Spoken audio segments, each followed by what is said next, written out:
There's a lot of secret tricks you might not know that can give you the edge in Halo Infinite, so we put together a list of interesting stuff that can be done to help you gain the extra edge on the battlefield. So if you're enjoying Halo Infinite and want to see more tips from us, let us know with a like.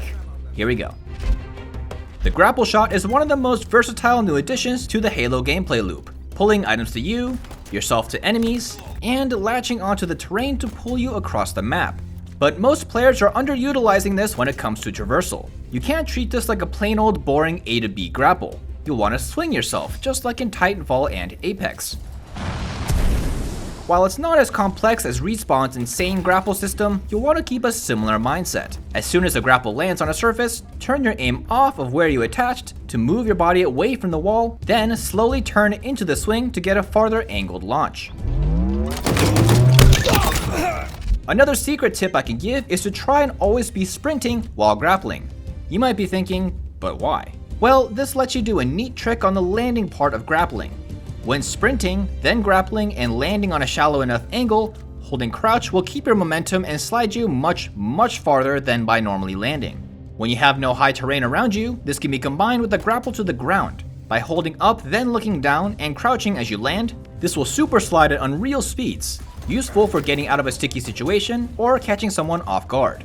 This is something in the same spirit as Respawn's jump sling, without the jump. This is also going to be really useful in speeding up your travel on flat open ground in Halo Infinite's single player campaign. And in situations where there's a grav lift, you can use grapples to throw off your enemies. Normally, grav lifts are a one-way ticket, but grapples can force your way downwards and escape a situation that an opponent can't follow you. Power items have arrived! The Repulsor is one of my favorite new pieces of equipment in Halo Infinite, as it has not only defensive capabilities, but it can be combined with a bunch of other actions that makes it extremely versatile. It knocks away enemies and reflects any projectiles back, such as grenades and rockets, and if aimed down, it can act as a nice double jump. One of my favorite ways to use this though is to pair it with your own thrown grenade. If you throw a grenade then use a repulsor, you'll gain a little bit more reach compared to chucking it normally. Even farther if you bank it off a wall or floor first. Yeah. And on top of that, since frag grenades only start to explode when they touch the floor, you can throw it down, then repulsor it to roll the grenade and immediately explode in the enemy's face, instead of the normal delayed explosion. Pretty nifty. And for lighter vehicles such as the chopper or the mongoose, you can repulsor and mount the vehicle at the same time to boost yourself for a quick escape. The timing is pretty tight though, so you may want to practice this a bit before trying it out live in a lobby. Even though they're relatively weak, drop walls can give the enemy the advantage of getting a few extra shots in order to win the fight. But if you're up against one, just shoot the base. It destroys it in one hit. Disruptors are probably one of my favorite new guns. When firing at first, it doesn't feel too special, but it has a couple quirks. These shots barely do any damage until the third shot lands, which the enemy then takes slow damage over time. While this damage is pretty mediocre, the moment it starts ticking is a guaranteed 10 seconds that the enemy cannot regenerate their shields.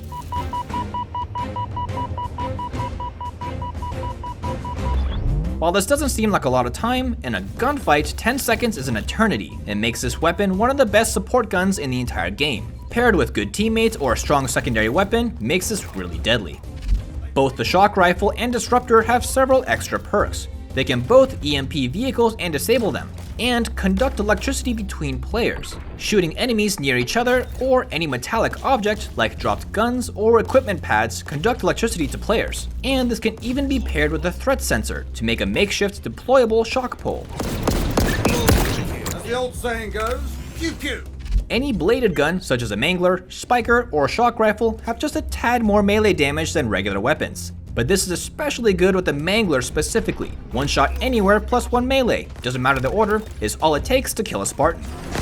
Double kill. For any old school Halo players, lots of legacy tricks still work today, such as Ninja to jump over an enemy and hit them from behind, and Combat Evolved, throwing grenades at certain weapons to grab them from a distance, which can save you precious seconds to clutch the match. Enemy triple kill. Ah, the good old days. Victory. What was your favorite thing you learned? And if you have any interesting tips or tricks too, share them in the comments below. Thanks for watching. Reserves depleted.